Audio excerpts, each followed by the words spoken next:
Hello folks, welcome back to the channel. Today's story was sent in by a fellow subscriber via email.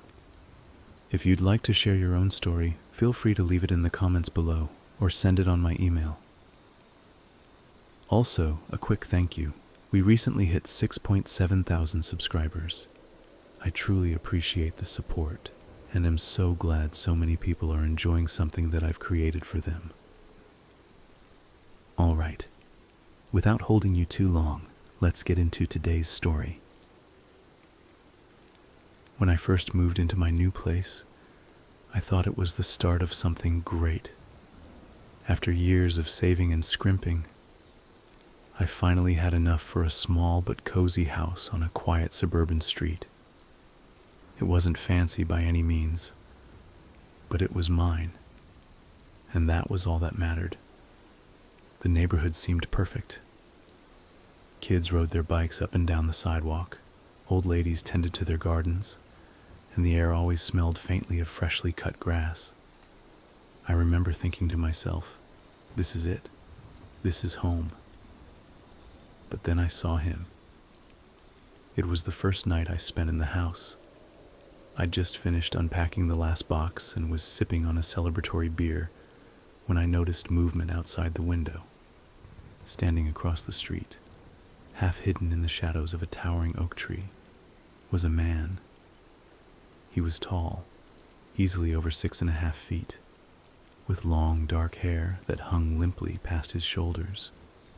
Even from a distance, I could see the greasy sheen in his locks. His pale face stood out starkly against the dark backdrop of the street, and his sunken eyes were framed by heavy purplish bags. But it was his smile that struck me most. It wasn't friendly. It wasn't welcoming. It was sinister, stretched too wide, like he knew something I didn't. I'm not the type to get spooked easily, so I brushed it off. Maybe he was a neighbor out for a late walk. Maybe he was just odd. I told myself it was nothing and went to bed. But I didn't sleep well that night. The next morning I peeked outside to see if he was still there, but the street was empty. Relieved, I chalked it up to my imagination or exhaustion from the move. But that evening, as the sun dipped below the horizon, he was back. This time he wasn't hiding in the shadows. He was standing directly across the street from my house, perfectly still, staring at my window. His hands hung limply at his sides, and his head was slightly tilted, like he was trying to figure me out. I'd had enough. Grabbing my phone, I stepped outside onto the porch, ready to confront him. "Hey, can I help you with something?" I called out. He didn't respond. He just stood there, that awful smile glued to his face. The streetlight flickered above him, casting eerie shadows across his gaunt features. "Hey, I'm talking to you," I shouted, trying to sound braver than I felt. Without a word, he turned and walked away, his long legs carrying him out of sight within seconds.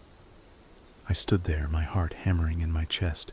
Who was this guy, and why was he watching me? The next day, I decided to ask around. If he was a local, someone had to know who he was. I started with Mrs. Turner, my elderly neighbor who seemed to spend most of her time on her porch. "Oh, him," she said, her expression darkening. "That's just Lawrence. Lives in the old house down the block. Bit of an oddball, that one." "Oddball?" I pressed. She hesitated, glancing up and down the street as if making sure no one else was listening. "Keeps to himself, mostly. But people say he's off. You do well to steer clear of him." "Has he done anything?" She shook her head. "Not that I know of. But he gives people the creeps. Always watching, always lurking. Makes my skin crawl." Her words sent a shiver down my spine. If even the locals found him unsettling, what was I supposed to think? A week went by, and though I'd see him every night, he never approached me again. Instead, he just watched. I'd grown used to closing my blinds as soon as the sun set, but even then, I could feel his gaze through the gaps in the curtains. Then, the notes started. The first one appeared on my porch one morning. It was a single piece of paper with the words, "I like your house," scrawled in jagged handwriting. No signature, no explanation, just those 5 words. The second note came 2 days later. "You look so peaceful when you sleep." I felt sick reading it. How did he know what I looked like when I slept? Was he watching me through the windows? Or had he been inside my house? I decided to install cameras. If he came near my property again, I'd have proof. Proof for what? I wasn't sure yet, but it felt like the right thing to do. The cameras gave me some peace of mind at first. I checked the feed every morning, and for a while there was nothing unusual. But then, 3 days after installing them, I caught him. The footage showed him standing in my yard at 3:17 a.m. He didn't do anything, just stood there, staring at my bedroom window for over an hour before disappearing into the darkness. I called the police, but there wasn't much they could do. "He's technically not trespassing if he's not inside your house," the officer explained. "So I have to wait until he breaks in to get help?" I snapped. The officer just shrugged, apologizing as if his hands were tied. That night, I barely slept. Every creak, every shadow, every gust of wind set me on edge. I had never felt so vulnerable. The nights after discovering the footage were torturous. I tried telling myself he was harmless, that maybe he just had some sort of strange fixation or mental illness that made him act this way. But deep down I knew better. There was something more to this man. I began sleeping with my bedroom light on and a baseball bat within arm's reach. Even with the cameras set up, I couldn't shake the feeling of being watched. I'd hear faint noises, like the crunch of gravel or a tap against my window, and bolt upright in bed, clutching the bat. Each time I checked the cameras, the feed showed nothing. It was as if he was toying with me, knowing exactly how to keep me on edge without crossing a line. A week passed before he escalated. One night, while rewatching the day's footage, I noticed something unusual. The back gate creaked open at 2:43 a.m. I watched as Lawrence, or at least I assumed it was him, slipped into my backyard. His movements were slow and deliberate, almost ritualistic. He stopped in the middle of the yard, staring up at my bedroom window again, but this time he was holding something.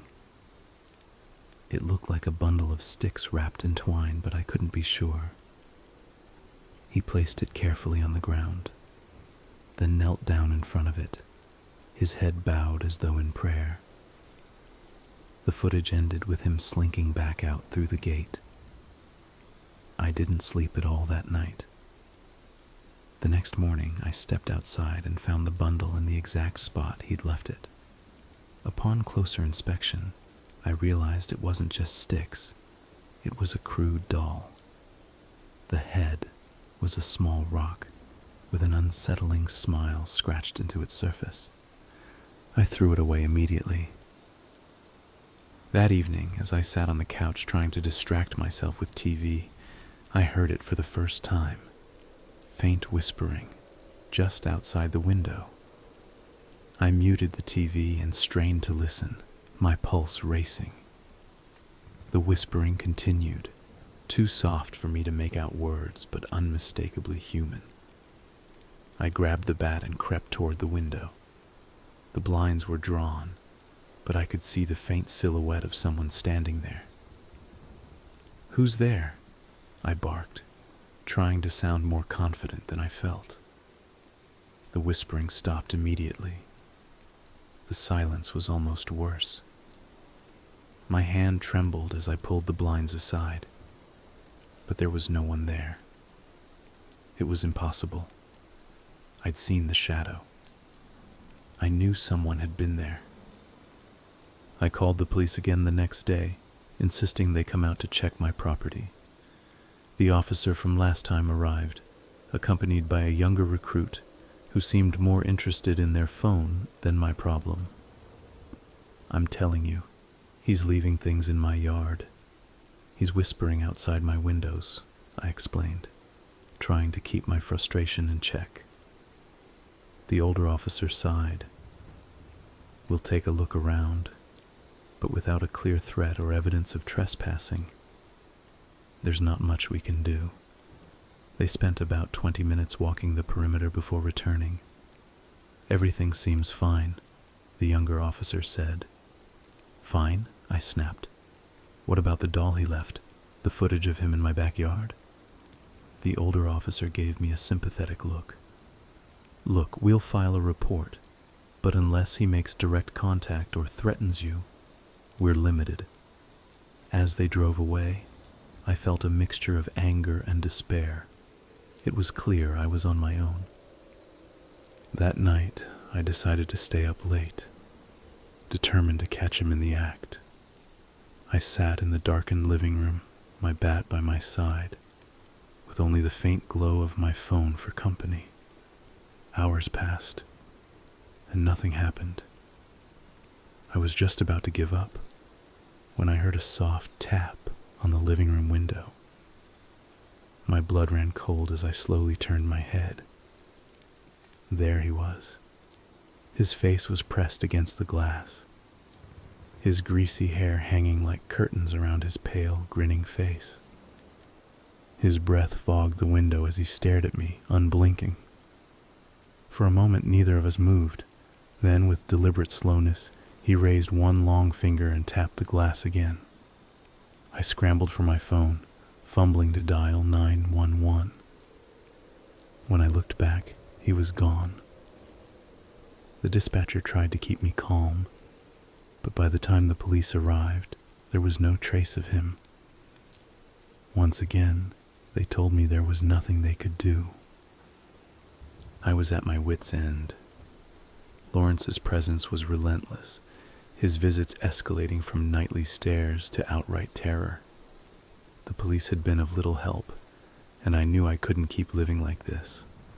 One night, after another tap on my window and his maddening smile staring back at me, I made a decision. I grabbed my phone and filmed the entire encounter, making sure to get a clear shot of his face. Then I called the police yet again, sending them the video as proof. This time, they had no choice but to take action. The officers arrived quickly, and for once, they seemed to understand the gravity of the situation. 2 patrol cars pulled up, and the officers fanned out, searching the neighborhood. It didn't take long for them to find him. Lawrence was lurking in the shadows of the alley behind my house, his tall frame unmistakable even in the dim light. "Lawrence Carter, this is the police. Put your hands up," one of the officers shouted. Instead of complying, he smiled that horrible stretched smile and bolted. The chase was chaotic. I watched from my porch as the officers pursued him, shouting orders for him to stop. He was fast, his long legs carrying him across the street and through backyards with unnerving speed.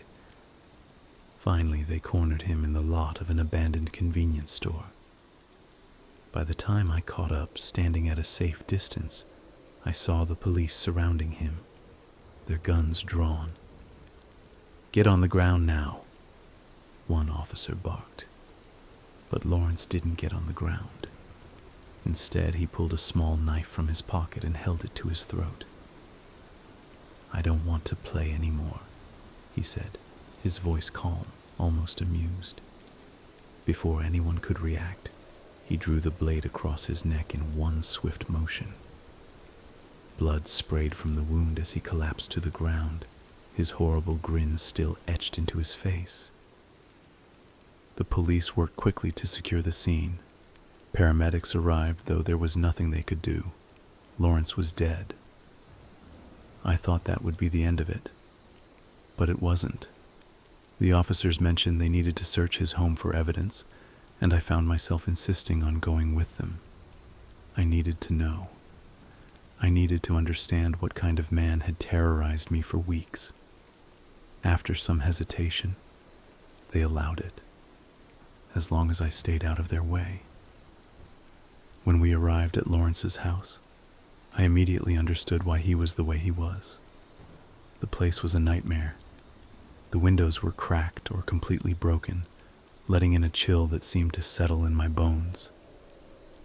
The smell was unbearable, a mix of rotting food, mildew, and something else I couldn't place. The floors were covered in garbage, old newspapers, and stains of indeterminate origin. The walls were smeared with dark, greasy streaks, and the furniture was sparse and broken. A single filthy mattress sat in the corner of the living room, surrounded by piles of empty beer cans and fast food wrappers.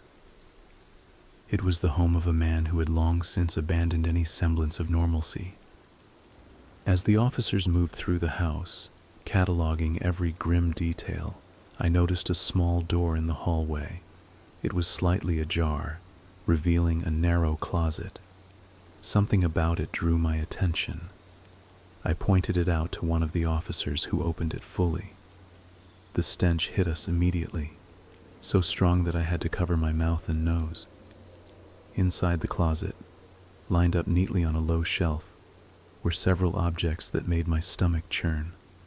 At first, I thought they were mannequin heads, but as I stepped closer, I realized the truth. They were human heads. There were 5 in total, each one pale and lifeless, their expressions frozen in varying degrees of horror. The heads were arranged in chronological order, each tagged with a date. The officers quickly recognized them as the faces of people who had gone missing in the last 3 months. The missing person posters I'd seen at the grocery store and on street corners flashed in my mind. One of the officers gagged, while another radioed for backup. I couldn't tear my eyes away. There they were, the evidence of Lawrence's true depravity. The man who had tormented me was far worse than I'd ever imagined. As I stood there, staring at the grinning, decapitated heads, I realized how close I'd come to becoming his next victim. The police worked through the night, gathering evidence and documenting every inch of the house. The story made headlines, and I became a reluctant focal point of media attention. I moved out of my house soon after. No matter how much I tried, I couldn't shake the memories of Lawrence or the horrors he had hidden just a few doors down. Even now, months later, I sometimes wake up in the middle of the night, convinced I can see his silhouette standing across the street, watching, smiling, waiting,